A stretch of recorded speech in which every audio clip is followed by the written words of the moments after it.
Ethan, mula kinder, nagpapasalamat po ang mga kinder pupil sa kanilang mga magulang sa walang sawang suporta ninyo sa pagmamahal.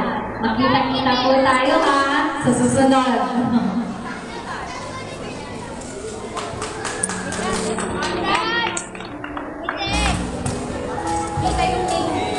My dear parents, please come up the stage and receive yung bibigay na